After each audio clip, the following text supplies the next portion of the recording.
This video is about how to draw cows. So I've done a sketch here, a little bit of tone work as well, and then I wanted to get the texture of these Highland cattle.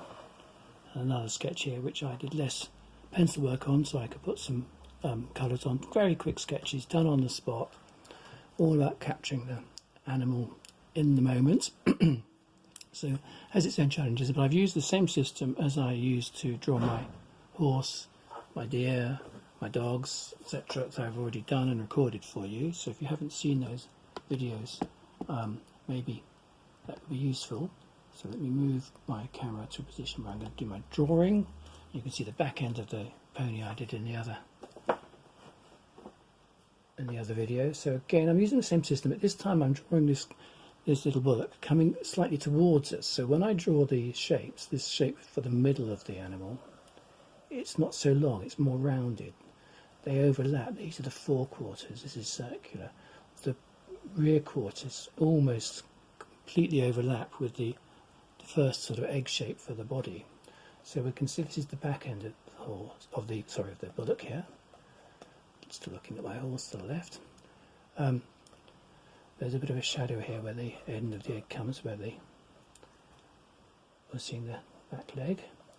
And even in a sort of shaggy coated animal like this, you've still got to pick out and still got to be aware of the shape underneath, if you like, that thick coat. This is where the front legs come down, much shorter relative to the height of the body than in the other animals I've been drawing.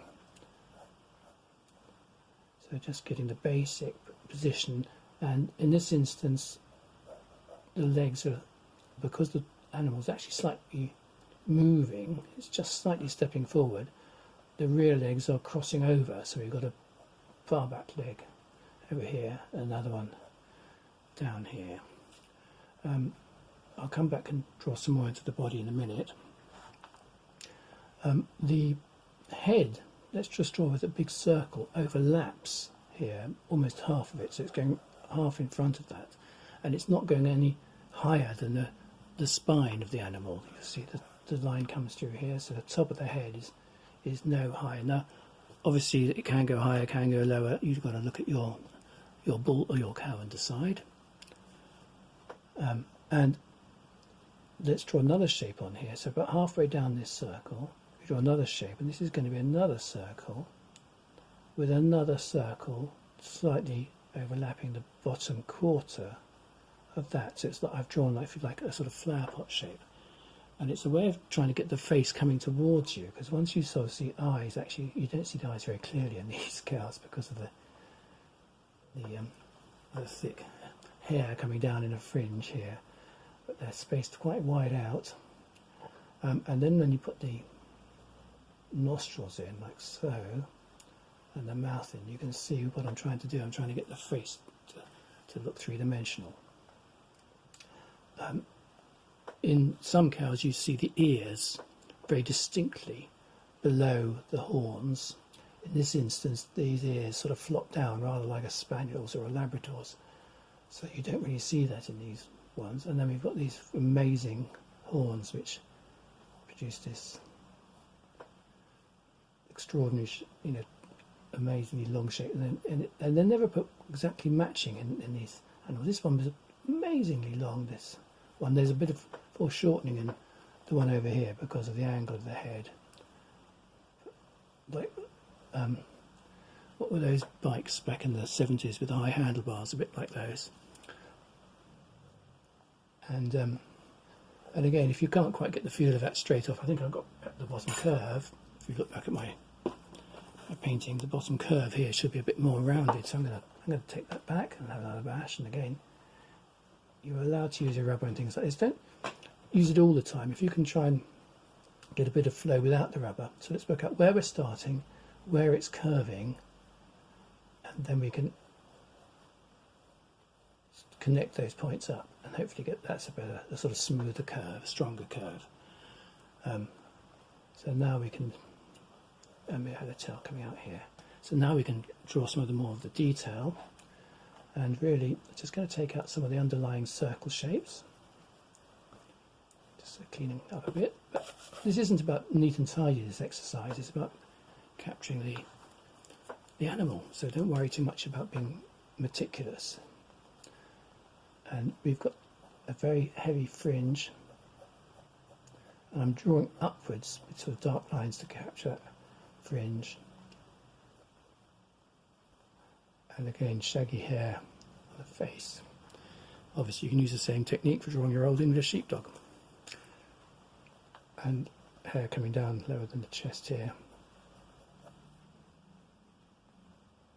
But you do see the muscular shape in their very strong, sturdy legs, and in their hoofs coming forward, like so.